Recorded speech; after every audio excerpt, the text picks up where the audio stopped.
Hello, everyone. November 23rd, 2020.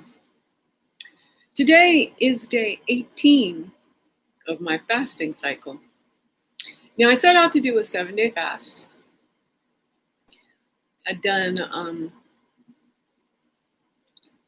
a number of 7-day fasts, most especially over this period of losing 150 pounds, 50 months after turning 50.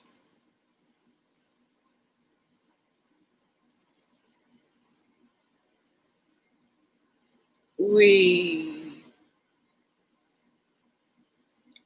hit, and this is where I don't want to use the word plateau.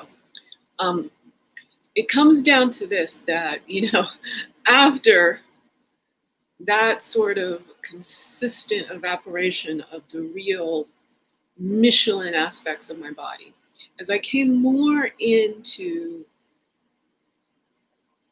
the physical dimensions that are my lean self, there was a great deal of remodeling that had to occur to carry around this much weight, to carry around this much weight.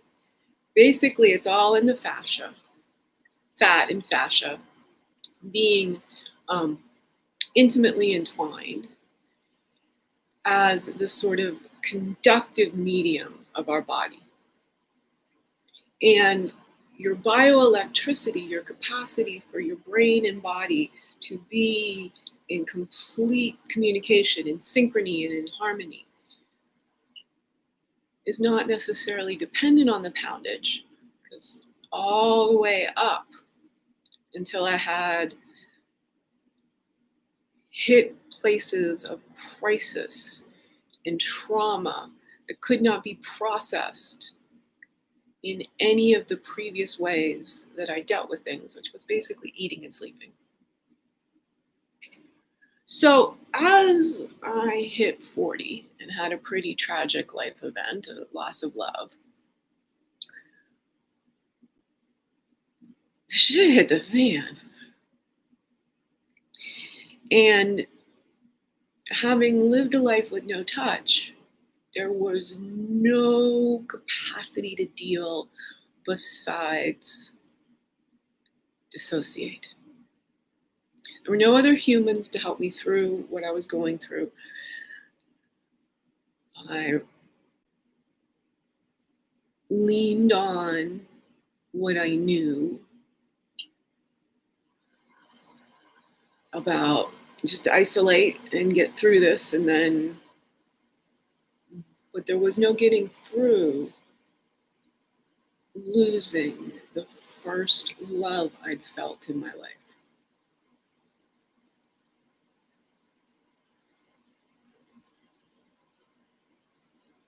Not without human contact. Not without belonging somewhere, having someone to rely on.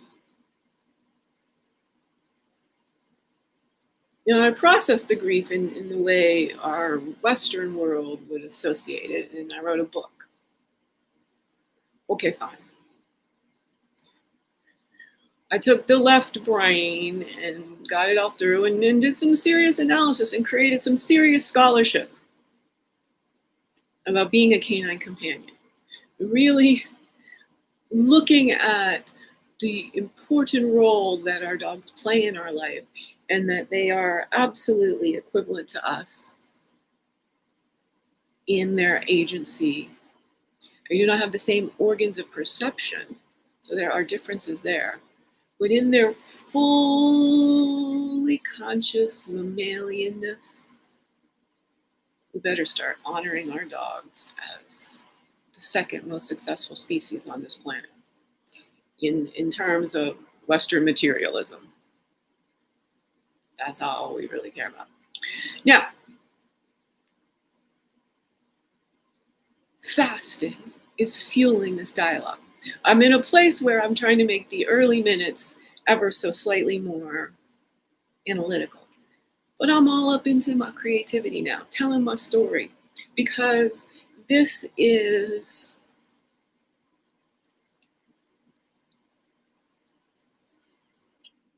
a mechanism when you're alone for processing things that you can talk to yourself. Really talk to yourself with the tools of technology. And if you do so in a loving, kind way, if you do so in a very meta, biographical way, the charge of these bad situations decreases and decreases and decreases. And so I'm now able to speak about, losing the first love from another organism at 40 in a very universal way, but also through the directness of my own experience, not in a clinical, removed way that wants to fit me back into a colonialized, dehumanization modeled civilization. That's the part where I keep getting hurt, is I'm over here accurately processing trauma and going, and what I learned because of all of this loneliness and isolation and neglect is how to really understand how being human works, is seeing the edge of human potential and enacting it. It's a practice, y'all, right?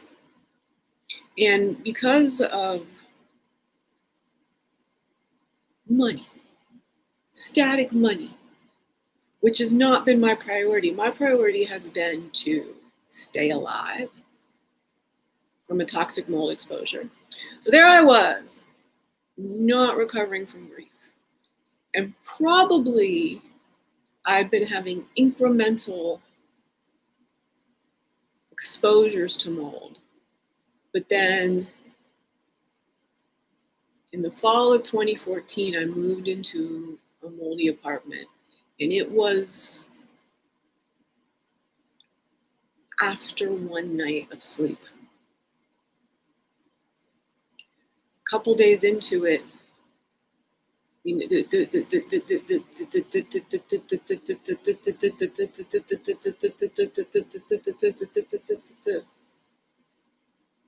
that's what happened after one night's sleep. For those of us of a certain age, it's just the record, just there's whatever little imperfection in the complex wiring of my brain. It just is a place where that record will just not move past. This is my analytical brain, the brain about just doing what America demands of people without questioning. The onslaught of creditors and you're only allowed to live if you are in a 40-hour job. It's the only way you're entitled to have a shot at basic security. Now, some people have creatively figured out how to become stars. You can be an extraordinary athlete or creative person, but be like one level down, be somebody who doesn't want to play the game of celebrity more than just create.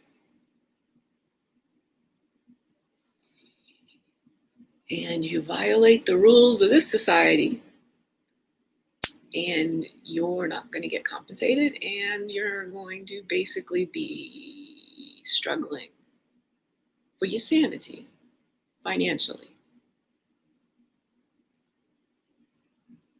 All these rules and categorizations, they're the legacy of the mindset that profited off of slavery. Capitalism is an economic system that depends on slavery, depends on forced and completely free labor, unseen by the masses. Now, of course, we very heinously, at one point, chose to say that darker skin deserved different treatment. It's heinous, heinous, horrible, horrible. And having never let that in. Some of the acculturation stuff, some of the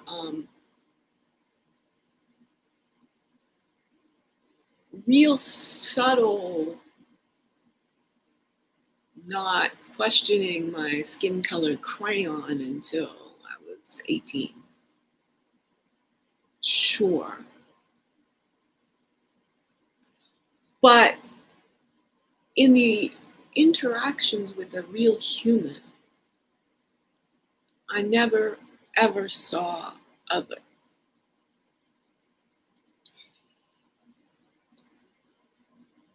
And that's important. It may be rare. I don't think it's as rare as anyone really wants to believe. But we're in a point now where the overall tone is every white person can sort of be accountable for all.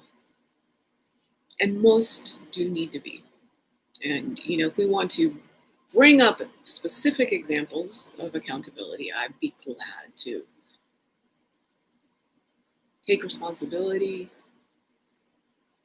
But much more, because of my history, I was the change. I was the white person being the only. I was the white person showing sincere love, respect, inequality. And that narrative needs to come out, because there's this thing that, again, poor white people, white fragility, and that couldn't do differently. You could have, and you should have. I did. Not perfectly, but I stood against dehumanization.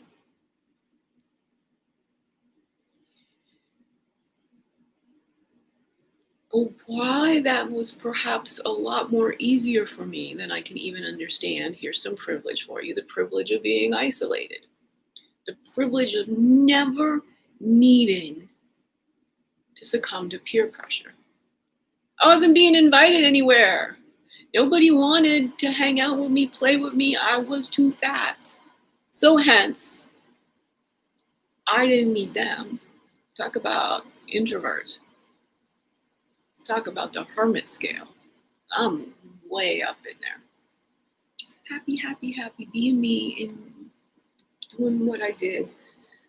Sleeping, playing, loving my dogs. And then this brain and nervous system situation occurred that stopped me from being able to work. Pretty much point blank.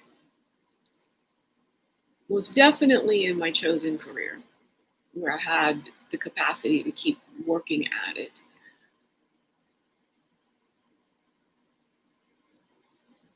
But I didn't want to do it anyway. I'd already spent 2 decades running corporate payroll as a payroll implementation consultant. Tech before tech was cool.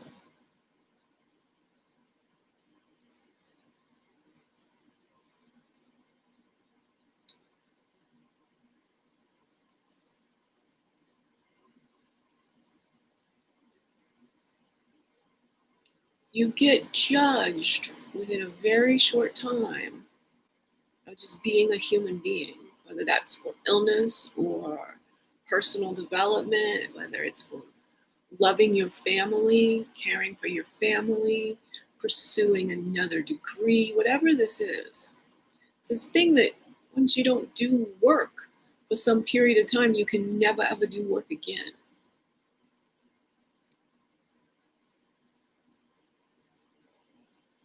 In fact, you're probably much better than the people who've just had to figure out how to do that constant drivel of the 40-hour work week. We should be seeking people to come in an influx, new ideas, new processes, new creative ways of seeing and talking about things. Humans are alive to create. Why we are the pinnacle of evolution and where we are different than most of the prior species. They create. Let's be clear. They play. So again, let's not see create as these silos of painting, dance, architecture, whatever those might be. Let's not see creative as the methodology, the process, the modality. Creating the act is playing. Pure and simple. So of course our dogs play, of course our cats play, of course apes in the wild play, of course elephants and giraffes and bears, oh my, they're all playing. Not typically when we're around, because they're like, okay, these motherfuckers been known to have guns.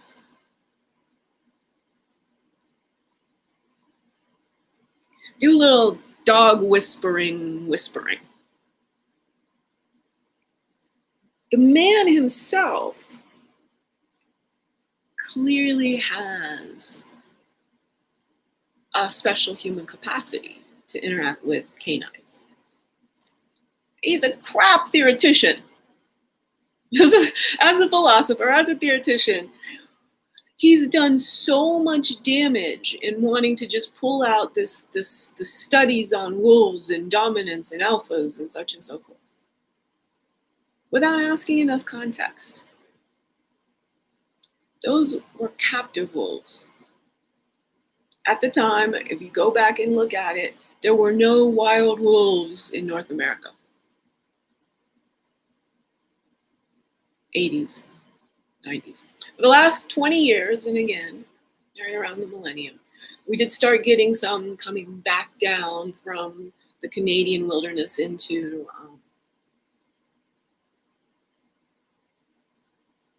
North Dakota, Wyoming.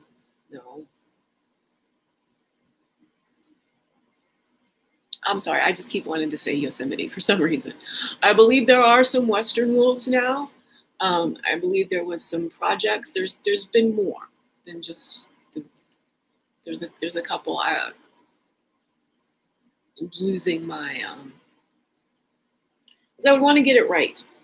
I'm going to give you this data on the wolf population, but the native wolf population in the contiguous 48 states is gone for a certain point. When we can imagine that these studies were peer reviewed and got through to the TV producers who said, hey, this explains your whispering. Now, in the wild, wolves are very cooperative. And the leaders are very much concerned about the other members of the pack.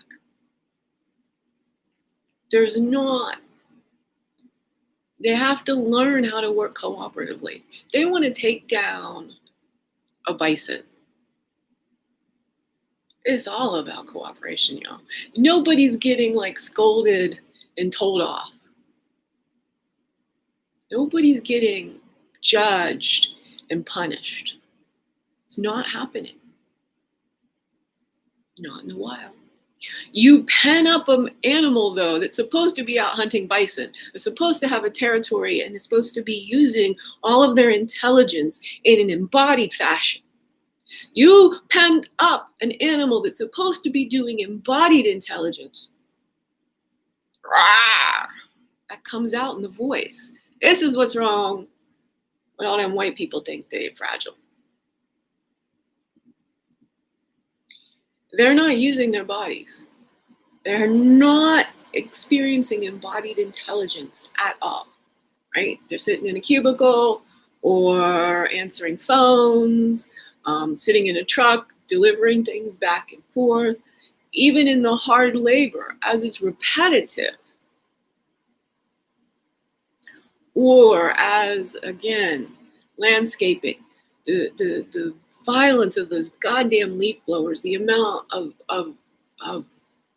carbon monoxide that those humans have to ingest and inhale from, and again, both, unless they're very strictly,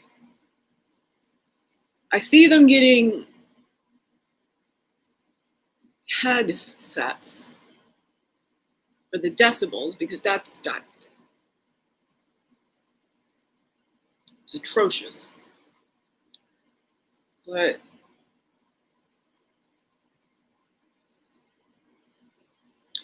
the particles of being that close to that kind of machinery pumping out that kind of carbon monoxide, sorry. We pump out carbon dioxide. That's not quite as, when it's just a carbon and an oxygen, that is a very, very heinous molecule. And there's all kinds of other byproducts, right, of combustion. Some sort of tar residue type situations. While we might see it as invisible because it's particulate, it very definitely goes in. If you're doing and of course they're working hard. They're moving around. They're doing more work than most Americans do in a whole month in a given yard. So they're sweating and they're breathing and killing them. We're killing so many humans from our inattention to the sensory environment surrounding our bodies. And so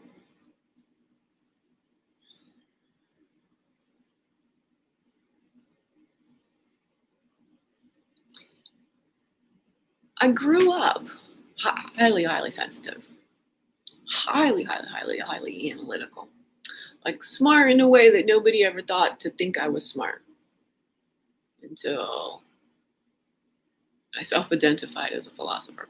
I did self-identify as a physicist my whole girlhood. I don't know, from somewhere around 9 until 15, 16, whenever I hit my first physics course. I'm going to be a physicist.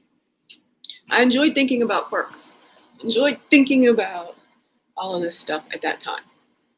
I was within the soup of the reductionistic separatism.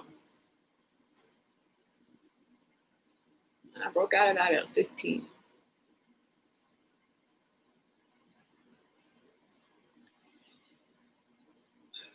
The diaries from my freshman year of college were all about, as I called it, my forward majestic consciousness. And it was through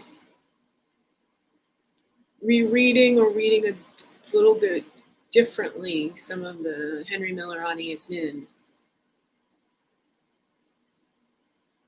correspondence interactions. I did read Tropic of Cancer at 15, and that is a real lesson to me in aliveness. At the time, there is nothing but the essence of being alive. Why I call this stream of consciousness, thinking of Anaïs has to come up. And doing video diaries.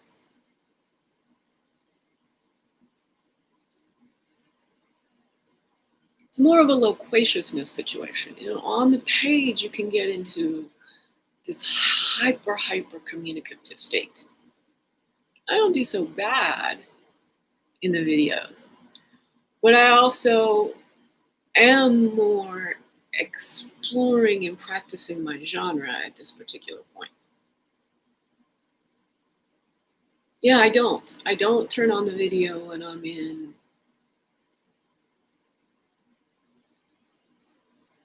extreme oneness. I'm not gonna need to dialogue with myself. This place on this continuum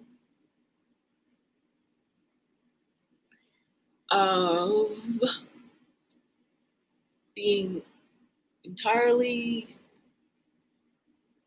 beholden to your past physical and personality, the summation of all your experiences and your genetics and your epigenetics. But then most of us can shift forward to being, altruistic or concerned about our families, our friends, maybe our community.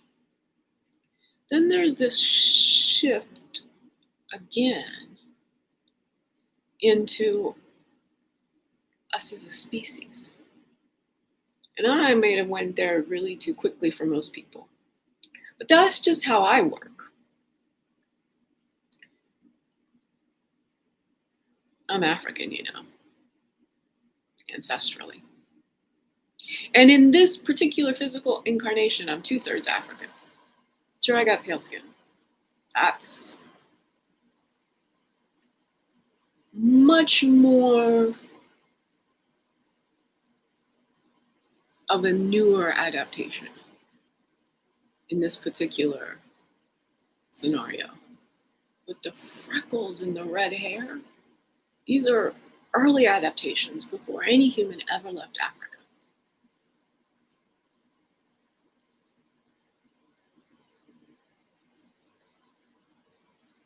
I'm a genetic polymorphist. Red hair arising from two parents with black hair. Evolution has been trying this combo out for quite some time, which I can assert. So I heard some people asking, okay, well, how do you get this red hair and freckles before anyone left Africa? Because it's there today, and we don't have any. I don't have yet any mass migrations backwards for redheads to be bringing. And there are Africans with red hair, freckles. There are people in Papua New Guinea. One of the things that I had never ever heard about this, but there was a period when red hair was very much associated with being Jewish. That would have been an early migration up into the Middle East through, or maybe earlier than the Arab situation. Yeah, no real data about Arabic history. Like as far as, again, I've had to paint the picture of the early Africanness, and that's where I align. How the migrations happen. There's a sort of very too much, especially the Western measurement medicine men, too much on cause and effect. Chemistry works like that in a certain way. You get it right, and you produce the reaction and cause and effect. Bioelectricity does not work in quite such a linear cause and effect. But you can have a blast on your 50th birthday because you don't think you're going to make it. You do precisely what you want, which is eat a bunch of junk food and stream Absolutely Fabulous before Netflix ripped it from your grasp at the end of the month of your birthday. And you can dive into that. And then a couple weeks later, you could wake up and be like, I'm going to learn what it feels like to be in a lean body. And here we are. Day 18 of a fast.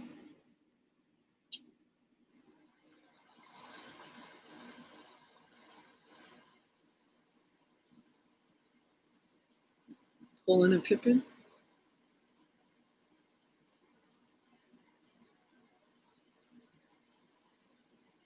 Gonna get ready to do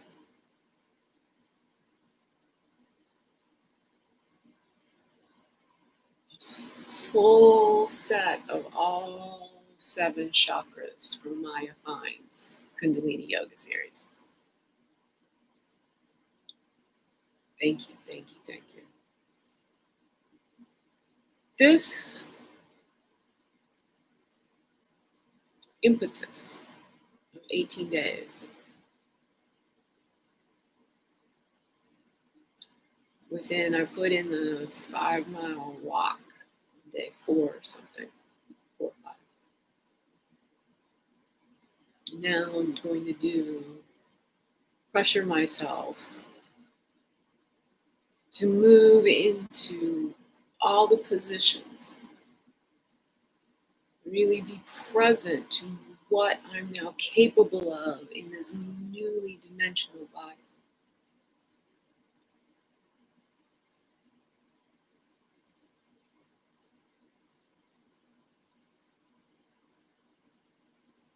See that?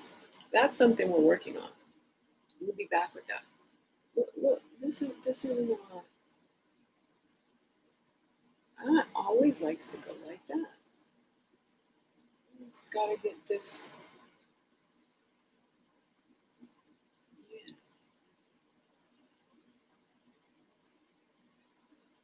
Yeah. Very well then.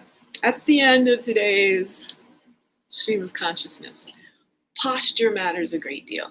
Now, I'm on a yoga ball, so I do sort of lean into the camera, and we've got this dimensionality at the top of my head and everything. So, but I keep it all straight. I might do a little bit, I don't know. I sometimes catch myself. So it's really right now just trying to get the neck where it belongs. That's precisely where this next bit